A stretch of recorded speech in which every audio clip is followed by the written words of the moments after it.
Whispers of the forgotten house, the old Victorian house at the end of Willow Lane, had always been the subject of local gossip. Its once vibrant colors had faded into a dull gray, and the windows were clouded with dust and neglect. For years, it stood empty, a silent witness to the passage of time and the stories that surrounded it. But when the Thompson family stumbled upon it at an estate sale, they saw potential where others saw only despair. John and Sarah Thompson, along with their two children, Emily, a curious 12-year-old, and Ben, a spirited 8-year-old, were eager to start anew. They had been searching for a home that fit their budget after John lost his job in the city. When they saw the price tag of $50,000, they couldn't believe their luck.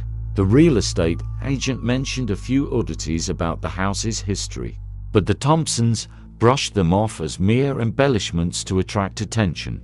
Two owners died here, but that's just part of the charm, the agent had said with a dismissive wave of her hand. The first family was a bit eccentric, and the second, well, they just had some bad luck. John and Sarah exchanged glances, but ultimately decided that every house had its quirks. They were ready for a fresh start.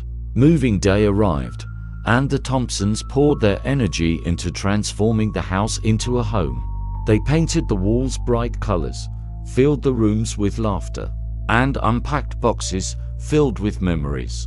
Emily and Ben raced through the expansive rooms, their laughter echoing against the high ceilings. But as night fell, an unsettling chill crept through the house. The air grew thick with silence, punctuated only by the creaking of floorboards beneath their feet.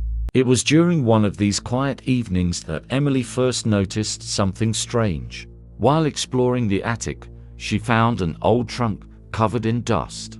Inside were faded photographs of a family that once lived there, two children, who looked remarkably similar to her and Ben. As she flipped through the pictures, a sense of unease settled over her. The smiles on the faces seemed forced, their eyes glistening with something darker. "Mom, Dad, come look at this," Emily called out, her voice echoing through the empty halls. John and Sarah climbed up to the attic, intrigued by Emily's excitement. They gathered around the trunk as she pointed out the photographs. "Who are they?" Ben asked, peering over his sister's shoulder. "I don't know," Emily replied, her brow furrowing. "But they look like us." Sarah picked up one of the photographs and studied it closely. "They must have been the previous owners," she said slowly. "Maybe we should do some research on them." That night, as the family settled in for bed, an unsettling feeling hung in the air. The house creaked and groaned as if it were alive, shifting under the weight of its own history. John dismissed it as settling noises, but Sarah couldn't shake off the feeling that they were being watched. Days turned into weeks, and while the Thompsons enjoyed their new home, strange occurrences began to unfold. Emily often heard whispers in the hallways, soft voices murmuring just out of earshot. At first, she thought it was just her imagination playing tricks on her, but soon Ben began to hear them too. "Did you hear that?" he would ask wide-eyed, clutching his sister's arm as they stood in the darkened hallway. "It's probably just the wind," Emily reassured him, though she wasn't so sure herself. One evening while John was working late and Sarah was preparing dinner, Emily and Ben decided to play hide-and-seek in the basement. The dimly lit space was filled with old furniture covered in dusty sheets, and boxes stacked haphazardly against the walls. As Ben counted to 20, Emily slipped behind an old wardrobe. Minutes passed, and she grew restless. Peeking out from her hiding spot, she noticed a flicker of movement in the corner of her eye. A shadow darted past her, a fleeting glimpse of a figure that sent chills down her spine. "Ben!" she called out softly. No answer came. Heart pounding, she stepped out from behind the wardrobe and called again. "Ben!" Suddenly, she heard a soft giggle echoing through the basement, a sound that did not belong to her brother. The hair on her arms stood on end as she turned toward the source of the noise. There, standing at the bottom of the stairs, was a girl about her age with dark hair and hollow eyes. "Come play with us," the girl whispered, her voice sweet yet haunting. Emily took a step back. "Who are you?" But before she could get an answer, Ben appeared at her side, his face pale and wide-eyed. "What's going on?" he asked. The girl turned to him and smiled a smile that sent shivers down Emily's spine. "We're waiting for you." Without thinking, Emily grabbed Ben's hand and pulled him back toward the stairs. "We need to go." As they sprinted up the stairs, they could hear laughter following them, echoing through the darkness like a sinister melody. They burst into the kitchen where Sarah was stirring a pot on the stove. "What happened?" she asked, concern etched on her face. "There's someone in the basement," Emily exclaimed breathlessly. Sarah frowned but decided to check it out herself. She led them back down to where they had just been playing hide and seek. But when they reached the basement stairs, there was nothing there, only shadows dancing along the walls. "Are you sure you saw someone?" Sarah asked gently. Emily nodded vigorously while Ben clung to her side. "A girl. She wanted us to play." Sarah exchanged a worried glance with John when he arrived home shortly after. They both knew that children often had vivid imaginations, but something about their kids' fear felt real. That night, after tucking in Emily and Ben, Sarah sat down with John to discuss their growing unease. "Maybe we should look into those previous owners," she suggested. "There has to be a reason why this house was so cheap." John sighed heavily. "I don't want to scare them more than they already are," he replied. But Sarah was determined. The next day, she visited the local library and dug through old newspapers and records. What she discovered sent chills down her spine. Two families had lived in their home before them, both met tragic ends under mysterious circumstances. The first family had lost their daughter in an accident. She drowned in a nearby lake during a summer outing. The second family had been found dead in their home, murdered under suspicious circumstances that were never fully resolved. The case had gone cold after years of investigation. Returning home that evening with a heavy heart, Sarah shared her findings with John. "They say that sometimes spirits linger when they have unfinished business," she said quietly. John rubbed his temples as if trying to dispel a headache. "You really think our house is haunted?" he asked skeptically. "I don't know," Sarah replied honestly, "but something is definitely off here." As days passed, strange occurrences escalated within their home. Doors would slam shut unexpectedly, cold drafts swept through rooms. Even when windows were closed, shadows flitted past their peripheral vision. Emily and Ben became increasingly withdrawn, often whispering to each other late into the night about things only they could see. One afternoon, while playing outside, Ben suddenly stopped mid-laugh and stared at something beyond their yard, a vacant lot, filled with overgrown grass and wildflowers. "Do you see her?" he asked Emily urgently. "Who?" Emily replied hesitantly. "The girl. She's right there." Ben pointed toward an empty patch of land where nothing appeared to be present. Emily squinted but saw nothing unusual except for swaying grass in the breeze. "I don't see anyone," she said slowly. But Ben continued to insist he could see her, an imaginary friend who beckoned him closer with every passing day. That evening at dinner, John noticed how quiet his children had become since moving into their new home. He tried to lighten the mood with jokes, but found little success instead. He felt an oppressive weight hanging over them all, like a storm cloud ready to burst. After dinner, Sarah suggested they play a board game together, a way to reconnect as a family amidst all these unsettling events. But as they gathered around the table in the living room, Emily suddenly gasped. "What's wrong?" John asked sharply. "There's someone standing outside," Emily cried out as she pointed toward the window. The family turned to look, but saw nothing except darkness settling over their yard, like a heavy blanket. "I think we should all go upstairs," Sarah suggested cautiously after glancing at John for support. Reluctantly agreeing, They made their way upstairs while trying not to let fear take hold of them completely.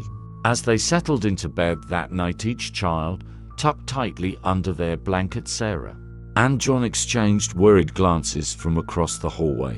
In those moments before sleep claimed them all, whispers filled the air once more, soft yet insistent sounds that crept into their minds, like tendrils of smoke curling through cracks in an old wall. "Help us," echoed faintly around them, a plea that sent shivers down Sarah's spine as she lay awake beside John, who seemed lost in thought himself.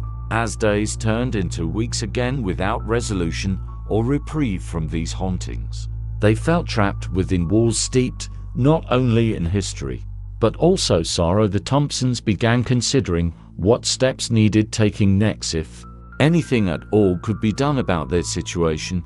But even then, a lingering question remained. Would they ever truly escape? Whispers of the forgotten house, the resolution as the days turned into weeks. The Thompsons found themselves caught in a web of unease that felt increasingly suffocating. Emily and Ben whispered to each other late into the night, their imaginations fueled by the strange occurrences in their home. Sarah and John, desperate for answers, decided it was time to confront the past that lingered within the walls of their Victorian house. One rainy afternoon, they gathered in the living room, a stack of old newspapers and records spread out before them. "We need to understand what happened here," Sarah said, her voice steady but tinged with anxiety. "If we can find out what these spirits want, maybe we can help them find peace." John nodded, his expression serious. "Let's start with the first family. If their daughter drowned, perhaps there's something we can do to honor her memory." Emily and Ben listened intently as their parents delved deeper into the tragic history of the house. They discovered that the girl's name was Lily, and she had loved playing by the lake near their home. The Thompsons decided to visit the lake, hoping that connecting with Lily's spirit would bring closure to both her and their family. The following weekend, they packed a picnic and made their way to the lake where Lily had met her fate. The air was thick with mist, and the water shimmered under the pale sunlight. As they set up their picnic, Emily felt an unexplainable pull toward the water's edge. "Can we leave something for her?" she asked, her eyes wide with determination. John and Sarah exchanged glances before nodding. They gathered wildflowers from the nearby shore and arranged them into a small bouquet. Together, they walked to the water's edge, where Emily placed the flowers gently on the surface of the lake. "Lily," she called softly, "we're sorry for what happened to you. We want you to be at peace." As the flowers floated away, a sudden gust of wind swept through the area, rustling the trees above them. For a brief moment, it felt as though time stood still, the world around them hushed as if holding its breath. Then, a calmness enveloped them, and Emily felt a warmth in her chest, a sense of connection that brought tears to her eyes. "I think she heard us," she whispered. That night, as they returned home, an unusual tranquility settled over the house. The oppressive weight that had lingered for weeks seemed to lift, replaced by a gentle hum of energy that felt almost welcoming. Days passed, and while whispers still echoed through the halls occasionally, they no longer felt threatening. Emily and Ben resumed their playful antics, exploring every nook and cranny of their home without fear. Sarah and John found solace in their children's laughter once more. However, there was still one mystery left unresolved: the second family. With renewed determination, Sarah decided to investigate further. She returned to the library to uncover more about the tragic end of the second family that had lived in their home. After hours of sifting through records and newspaper clippings, she stumbled upon an article detailing the unsolved murder case. The article mentioned a neighbor who had been suspiciously close to both families and had a history of violence. It was rumored he had been seen lurking around their property before their deaths. Armed with this new information, Sarah shared her findings with John. "I think we need to confront this history too," she said. "If we can acknowledge what happened here, perhaps we can help those spirits find peace as well. Together, they decided to hold a small memorial in their backyard, a way to honor both families who had suffered within their home. They invited friends and neighbors to join them in remembrance, sharing stories of love, loss, and healing. On the day of the memorial, as candles flickered in the twilight and soft music played in the background, Sarah spoke about Lily and the second family. She encouraged everyone present to reflect on their own experiences with loss and to send positive energy into the universe for those who had suffered. As they lit candles in memory of those who had come before them, a gentle breeze swept through the yard, carrying with it a sense of release. The air felt lighter, filled with whispers of gratitude that seemed to dance around them. That night, for the first time since moving in, the Thompsons slept peacefully. The house no longer felt haunted. Instead, it felt like a sanctuary, a place where stories intertwined and memories were cherished. In the weeks that followed, the Thompsons continued to thrive in their home. The strange occurrences became less frequent until they faded into mere echoes of the past. Emily and Ben played freely throughout the house, their laughter filling every corner. One evening, while reading together in the living room, Emily looked up from her book and smiled at her parents. "Do you think Lily is happy now?" she asked. John nodded thoughtfully. "I believe she is. We honored her memory, and sometimes that's all it takes." As they settled back into their routine, Sarah glanced around their home with renewed appreciation. This house, once filled with sorrow, had transformed into a place of love and resilience. And as they continued to create new memories together, they knew that while the past would always linger in some form, it no longer held power over them. Instead, it served as a reminder of how far they had come, a testament to their strength as a family and their ability to heal even in the face of darkness.